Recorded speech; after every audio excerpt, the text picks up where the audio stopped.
दोस्तों, आज की ऑडियो बुक में आप सुनेंगे एक ऐसी कहानी जो सिर्फ प्यार की नहीं है, बल्कि खुद को दोबारा पाने की कहानी है। एक नई जगह, कुछ अजीब सी मुलाकातें और एक सवाल, क्या जिंदगी को दोबारा लिखा जा सकता है? अगर आपको धीमी, सुकून भरी, भावुक कहानियां पसंद हैं, तो ये कहानी आपको बहुत देर तक याद रहेगी। ये कहानी है मीरा की और उन रास्तों की जिन्होंने उसे वापस उससे मिलवाया जो वो कभी थी। चलिए शुरू करते हैं। अध्याय 1, वो हड्डी जो कभी ठीक नहीं होती। हमेशा से मेरा मानना था कि जिंदगी एक समीकरण की तरह होती है। तुम सही नंबर डालो तो सही रिजल्ट मिलेगा, मेहनत करोगे तो कामयाबी मिलेगी, प्यार करोगे तो प्यार मिल जाएगा। पर पिछले कुछ महीनों ने मुझे ये सब गलत करके दिखा दिया। मैं मीरा और मैं बिल्कुल ठीक नहीं हूँ। कहानी की शुरुआत करें। हाँ, शुरुआत करें उस दिन से जब मैंने अपनी नौकरी छोड़ी। और नहीं, ये वो ड्रामेटिक रेजिग्नेशन नहीं थी जो आप फिल्मों में देखते हैं, बॉस के मुंह पर पटक कर चली जाना। मैंने तो बस छोड़ दिया, एक फोल्डर दिया, सिग्नेचर लिए और बाहर आ गई। जब मैं ऑफिस की बिल्डिंग से निकली तो लगा जैसे किसी ने मेरा एक हिस्सा वहीं छोड़ दिया हो, जो हिस्सा डिफाइन करता था कि मीरा कौन है। मैं एक सीनियर कंटेंट स्ट्रैटेजिस्ट थी, एक बड़ी मार्केटिंग एजेंसी में। मेरे डिसीजन से ब्रांड्स की आइडेंटिटी बनती थी, मेरे प्रेजेंटेशन से क्लाइंट्स खुश होते थे। मेरा फोन 24/7 बजा रहता था, कॉल्स, ईमेल, मीटिंग्स। और अब फोन चुप था, बिल्कुल खामोश। और उस खामोशी में मैंने पहली बार अपने आप को सुना, और मुझे अपनी ही आवाज अजीब सी लगी। घर जाते वक्त रास्ते में एक चाय की टपरी दिखी। बहुत दिन हो गए थे ऐसे टपरी पर चाय पीते। हमेशा कॉफी होती थी, स्टारबक्स या ऑफिस की फैंसी मशीन वाली। आज पहली बार कई सालों में मैंने चाय मांगी। भैया ने पूछा, दूध कम या एक्स्ट्रा? मैंने कहा, जैसे नॉर्मली देते हो। वो थोड़ा सा मुस्कुराया, शायद सोचा ये दीदी कहाँ से आ गई। चाय का कुल्हड़ कड़क और थोड़ा और कड़क हाथ में पकड़े। मैंने सोचा, क्या जिंदगी आगे बढ़ने का मतलब यही है कि हम ये छोटी छोटी खुशियां भूल जाते हैं जो कभी इतनी आसान थी, अब इतनी दूर क्यों लगती हैं? और तभी मेरे सामने एक बस रुकी। शिमला, मनाली, धर्मशाला लिखा था, हर जगह का नाम मुझे बुला रहा था। मैंने सोचा नहीं, बस उठ खड़ी हुई, चाय का कुल्हड़ वापस किया और बस में चढ़ गई। टिकट लेकर एक खिड़की वाली सीट पकड़ ली। भाग रही थी। हाँ, मैं भाग रही थी, अपनी फेल हुई एंगेजमेंट से, अपनी खाली डायरी से, अपने आप से। पर उस वक्त मुझे लगा, मैं तो बस थोड़ा ब्रेक ले रही हूँ। एक छुट्टी। बस चली और मैंने अपनी आंखें बंद कर लीं। सोचने लगी कि पिछला साल कब आया था, याद नहीं।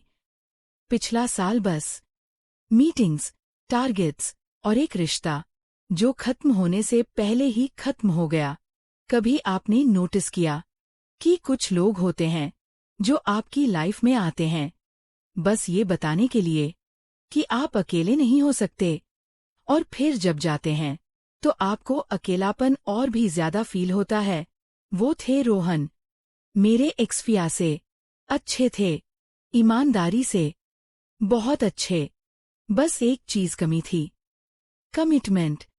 क्योंकि जब बात आई शादी की तो वो कहने लगे, Meera, I am just not ready for this responsibility. You are so focused on your career, you won't have time for me. मैंने कहा, ठीक है, मैं टाइम निकाल लूंगी। तो वो बोले, but I don't think I can adjust to your world. मेरी दुनिया। एडजस्ट? क्या मेरी दुनिया इतनी मुश्किल थी? वो दिन जब उसने कहा इट्स ओवर, मुझे लगा जैसे दुनिया रुक गई, पर रुकी नहीं। ऑफिस का काम वही था, ईमेल आती रहीं, डेडलाइंस थीं। बस मैं अंदर से टूट रही थी। बस अब पहाड़ों की तरफ बढ़ रही थी। हर मोड़ के साथ लग रहा था जैसे एक बोझ कम हो रहा हो। शाम ढल रही थी और मैं एक छोटी सी जगह पहुंची, कसौली के पास, एक विलेज जिसका नाम मुझे भी नहीं पता। बस कुछ घर, एक मंदिर और एक चाय की दुकान। और हाँ, एक घर जो था द स्टोरी टेलर्स नूक, एक होमस्टे। मैंने वहीं रुकने का सोचा, क्योंकि नाम में ही कहानी थी, तो शायद मेरी भी कोई सुन ले। गेट खोला, अंदर गई। अंदर एक छोटी सी लाइब्रेरी सी जगह थी। किताबें, कुशन और एक आदमी कुर्सी पर बैठा, कॉफी का कप हाथ में, और खिड़की से बाहर देख रहा था। उसने मुड़ के देखा, थोड़ा सा मुस्कुराया, थका हुआ सा, पर आंखों में एक अलग सी चमक। बोला, आप मीरा हैं, मैं विवान हूँ, होमस्टे का ओनर। वेल, केयरटेकर बोल सकते हैं। मैंने कहा, हाँ। और बस कुछ दिनों के लिए, काम से दूर, अपने आप से दूर। वो हल्की सी हंसी, जैसे मेरी बात समझ गया हो। बोला, यहाँ तो लोग अपने आप को ढूंढने आते हैं, दूर नहीं भागने। बट आपका स्वागत है, चाय लेंगे? मैंने कहा, बस यही तो पीने आई थी।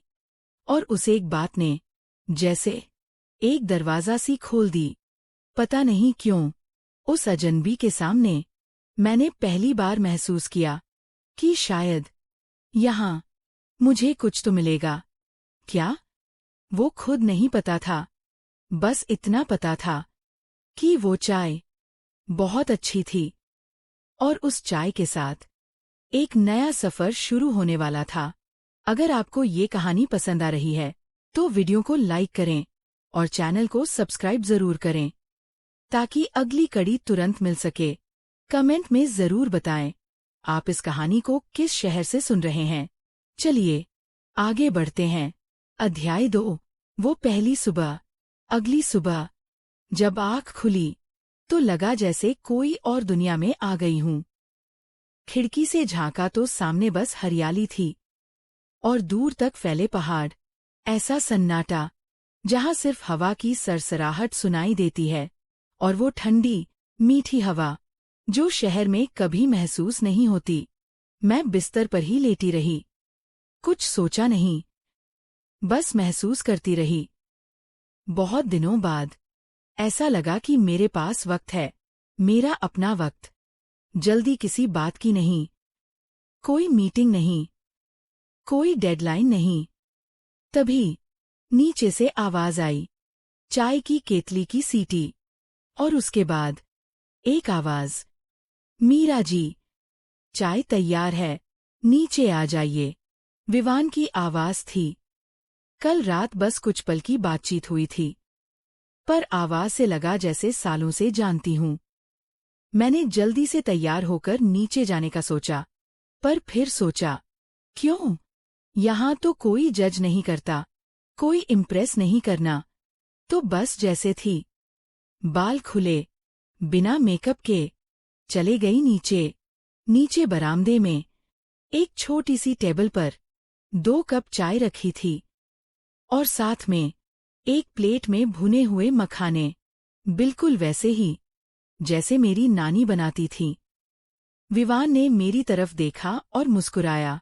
बोला, गुड मॉर्निंग, कैसी नींद आई पहली रात? मैंने कहा, सालों बाद इतनी गहरी नींद सोई हूँ, कोई सपना भी नहीं आया। वो बोला, ये पहाड़ों का असर है, और शायद थकान भी। बहुत दौड़ लिए होंगे शहर में। मैंने चाय का घूंट लिया। वो चाय कल वाली से भी अच्छी थी, शायद इसलिए क्योंकि आज मैंने पीने के लिए वक्त लिया था। थोड़ी देर चुप्पी रही, पर वो अजीब चुप्पी नहीं, वो सुकून वाली चुप्पी। फिर विवान ने पूछा, तो क्या प्लान है आज का? यहाँ आसपास घूमने जाओगी? एक छोटा सा वाटरफॉल है, थोड़ी दूर पैदल चलना पड़ता है। मैंने कहा, पता नहीं, शायद। फिलहाल तो बस यहीं बैठे रहने का मन है। वो हंसा, वो भी सही है। कभी कभी कुछ न करना ही सबसे अच्छा काम होता है। और फिर वो उठकर अंदर चला गया, मुझे अकेला छोड़ दिया, अपनी चाय के साथ, अपने विचारों के साथ। मैं सोचने लगी, कितना अजीब है ना, शहर में हम इतने घिरे रहते हैं लोगों से, पर अकेले होते हैं, और यहाँ एक अजनबी के साथ, बिना बात किए। मैं अकेली नहीं लग रही थी। शाम को जब सूरज ढलने लगा, मैंने सोचा थोड़ा टहल लूं। बाहर निकली तो देखा, विवान बरामदे में बैठा था, एक पुरानी सी डायरी में कुछ लिख रहा था। मेरी आहट सुनकर उसने सिर उठाया, बोला, टहलने जा रही हो? हाँ, थोड़ा। मैं भी चलूं? बशर्ते तुम्हें अकेले रहना हो तो बता दो, मैं समझ जाऊंगा। मैंने कहा, नहीं नहीं, चलो। और हम चल पड़े, एक पत्थर भरे रास्ते पर, जहाँ कदम रखना मुश्किल था, पर मन को सुकून मिल रहा था। चलते चलते बातें शुरू हुई। पहले तो आम बातें, यह जगह कितनी पुरानी है, कितने लोग आते हैं, सर्दियों में कितनी बर्फ पड़ती है। फिर धीरे धीरे बातें गहरी होने लगीं। विवान ने पूछा, तुम मुंबई से हो ना? हाँ। और तुम यहीं के रहने वाले हो? नहीं, मैं भी शहर से हूँ, दिल्ली से, पर कुछ साल पहले यहाँ आ गया। मैंने हैरान होकर पूछा, दिल्ली छोड़कर, इतनी छोटी सी जगह के लिए? पर क्यों? वो थोड़ा रुका, फिर बोला, कभी कभी बड़े शहर बहुत छोटे पड़ जाते हैं, इतने छोटे कि तुम्हारी सांसें घुटने लगती हैं। उसकी आंखों में कुछ था, वही दर्द जो मेरी आंखों में भी था। शायद इसीलिए वो मुझे समझ पा रहा था। बिना कुछ कहे हम एक छोटे से झरने के पास पहुंचे। पानी गिर रहा था, चट्टानों से टकरा कर, और उसकी आवाज मानो सारे गम धो रही हो। विवान ने कहा, ये मेरी फेवरेट जगह है, जब भी मन उदास होता है, यहाँ आ बैठता हूँ। मैंने पूछा, और तुम उदास क्यों होते हो? उसने मेरी तरफ देखा, फिर पानी की तरफ, बोला, ये कहानी किसी और दिन, आज तुम अपनी बताओ। क्यों भागी हो शहर से? उसके सवाल ने मुझे झकझोर दिया, पर कुछ अजीब था। मैं उससे बताना चाहती थी, जो किसी को नहीं बताया, वो सब। मैंने सांस भरी और कहना शुरू किया, 3 साल पहले मैंने रोहन से प्यार किया था। हमारी एंगेजमेंट हुई, सब कुछ ठीक था, पर जब शादी की बात आई, तो वो पीछे हट गया। बोला, मैं उसकी दुनिया में फिट नहीं बैठती। मेरी आंखें भर आईं, पर मैंने रोने की कोशिश नहीं की। आगे बोली, बस यही नहीं, मैंने अपनी नौकरी भी छोड़ दी। वो सब कुछ जो मैंने सालों में बनाया था, सब कुछ खत्म हो गया। विवान चुपचाप सुनता रहा, फिर बोला, खत्म नहीं हुआ मीरा, बस बदल गया। और बदलाव अक्सर दर्दनाक होता है, पर हमेशा बुरा नहीं होता। उसकी बातों में एक अजीब सी सच्चाई थी। मैं उसे देखती रही, सोचती रही, कौन है ये लड़का जो मुझसे मिला कल और आज मेरे सबसे करीब लग रहा है। वो उठा और बोला, चलो, अंधेरा हो रहा है, वापस चलते हैं। और हम वापस लौट आए, उन्हीं पत्थर भरे रास्तों से, पर इस बार कदम हल्के लग रहे थे। रात को खाना साथ खाया, विवान ने खुद बनाया था, सादा दाल चावल और आलू की सब्जी। मुझे नानी का खाना याद आ गया। खाते वक्त उसने पूछा, कल क्या प्लान है? मैंने कहा, प्लान? यहाँ प्लान की क्या जरूरत है, जो मन करेगा वो करूंगी। वो मुस्कुराया और बोला, ये सही रवैया है, यहाँ तो यही चलता है। बस एक रिक्वेस्ट है। क्या? कल शाम को मेरे साथ चलोगी? एक बहुत खूबसूरत जगह है, सूर्यास्त देखने के लिए, पर अकेले जाने का मन नहीं। मैंने सोचा, क्यों नहीं, मैं यहाँ नई जिंदगी देखने आई हूँ, तो ये भी एक अनुभव होगा। हाँ, चलूंगी। उस रात सोने से पहले मैंने खिड़की से बाहर देखा। तारे इतने साफ दिख रहे थे जैसे हाथ से लगे हों। और एक तारा टूटा। मैंने मन ही मन एक विश की, बस थोड़ी सी खुशी, बस थोड़ा सा सुकून। मुझे नहीं पता था कि ये विश कितनी जल्दी पूरी होने वाली थी। दोस्तों, कहानी आगे बढ़ रही है। मीरा और विवान के बीच ये दोस्ती कहीं और जाती है क्या? क्या मीरा अपने अतीत से उबर पाएगी? और विवान के अंदर का दर्द क्या है? जानने के लिए देखते रहिए हमारा चैनल। अगली कड़ी में सूर्यास्त वाला दिन और एक अनकही बात। लाइक और सब्सक्राइब करना ना भूलें। अध्याय 3, वो डूबता सूरज। अगले दिन मैं उठी तो सूरज 2:30 बजे का था। नहा धोकर नीचे गई तो देखा विवान पहले से तैयार बैठा था। हल्का नीला शर्ट और वही पुरानी जीन्स। उसने मुस्कुरा कर कहा, चलो, थोड़ा जल्दी चलेंगे तो अच्छी जगह मिल जाएगी। हम निकल पड़े। इस बार रास्ता थोड़ा मुश्किल था। ऊपर की तरफ पहाड़ी पर चढ़ाई। रास्ते भर विवान मुझे संभालता रहा। यहाँ पैर ध्यान से रखना, वहाँ पत्थर ढीला है। चढ़ते चढ़ते मैं हांफने लगी। बोली, रुको जरा, सांस ले लूं। वो हंसा। शहर वालों का यही हाल होता है, थोड़ी चढ़ाई और हालत खराब। मैंने भी हंसकर कहा, तुम्हें तो आदत है ना रोज चढ़ने की। हाँ, यहाँ आदतें बदलनी पड़ती हैं। शहर वाली आदतें यहाँ नहीं चलती। आखिरकार हम ऊपर पहुंचे और जो नजारा देखा, मैं देखती ही रह गई। सामने पूरी घाटी फैली हुई थी।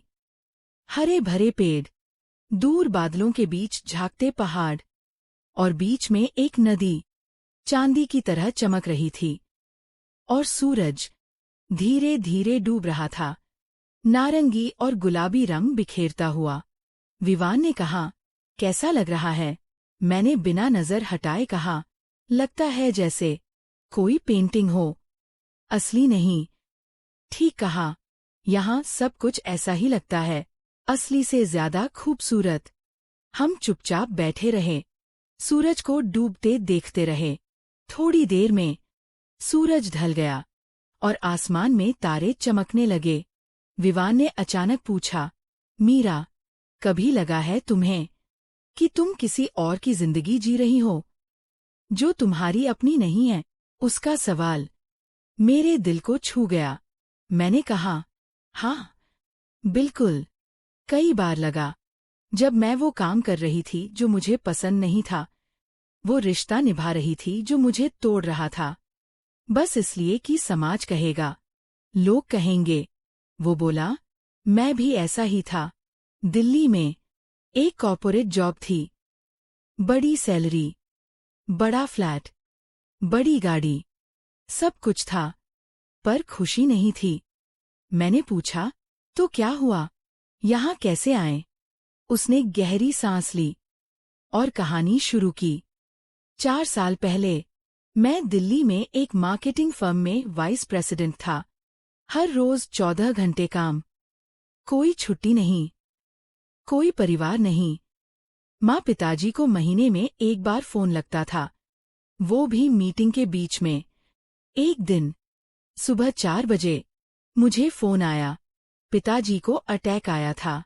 मैं तुरंत हॉस्पिटल पहुंचा, पर तब तक बहुत देर हो चुकी थी। उसकी आवाज भर्रा गई। मैं अपने पिता को आखिरी बार ठीक से बात भी नहीं कर पाया। हमेशा सोचता था, कल कर लूंगा, अगले हफ्ते चला जाऊंगा, पर वो कल कभी आया ही नहीं। मैं उसे देखती रही, कुछ बोल नहीं पाई। उसके बाद मैंने सब कुछ छोड़ दिया, नौकरी छोड़ी, फ्लैट बेच दिया, गाड़ी बेच दी, माँ को लेकर यहाँ आ गया। 3 साल हो गए, अब माँ भी नहीं रही।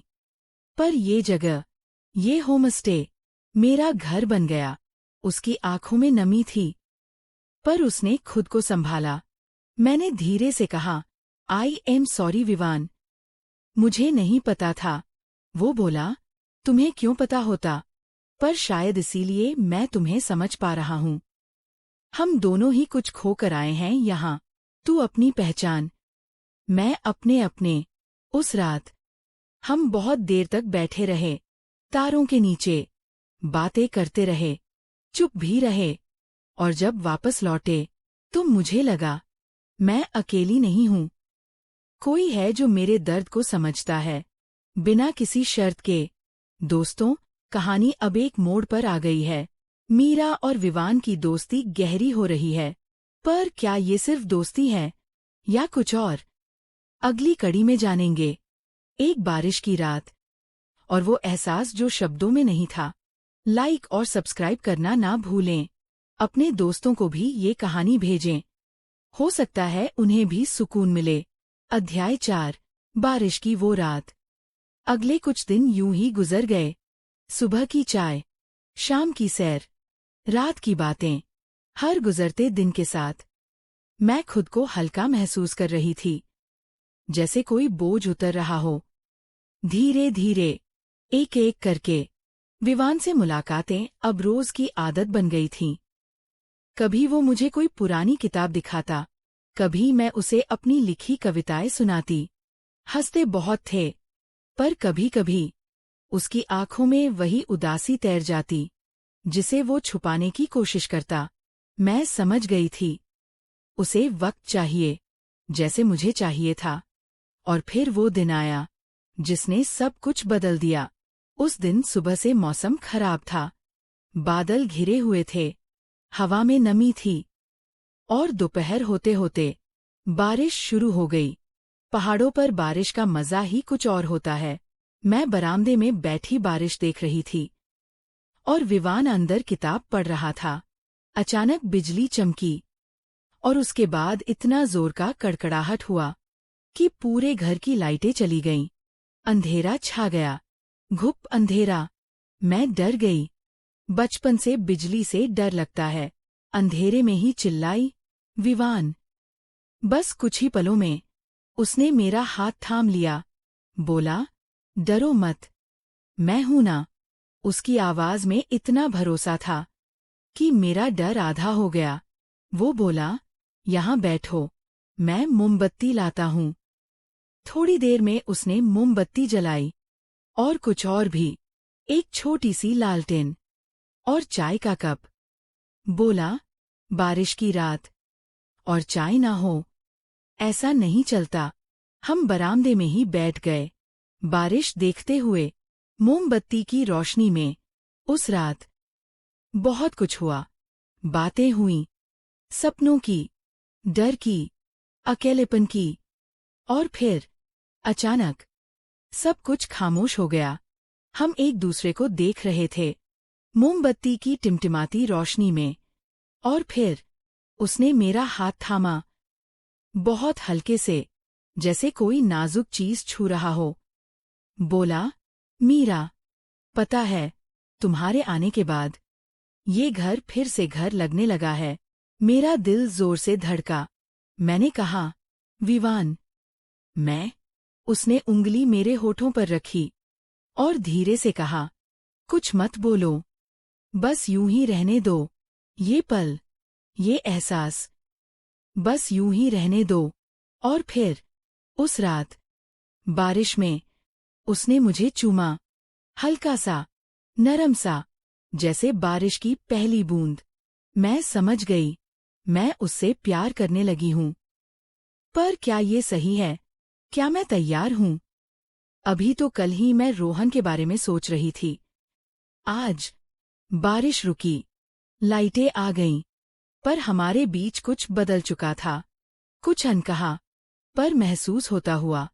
दोस्तों, अब कहानी एक नए मोड़ पर है। मीरा और विवान के बीच प्यार की शुरुआत हो चुकी है। पर क्या ये प्यार टिकेगा? क्या अतीत उनका पीछा नहीं करेगा? अगली कड़ी में जानेंगे। एक पुराना मैसेज, और वो फैसला जो सब कुछ बदल देगा। लाइक और सब्सक्राइब करना ना भूलें। अपने दोस्तों को भी ये कहानी भेजें। अध्याय 5, वो मैसेज जिसने सब बदल दिया।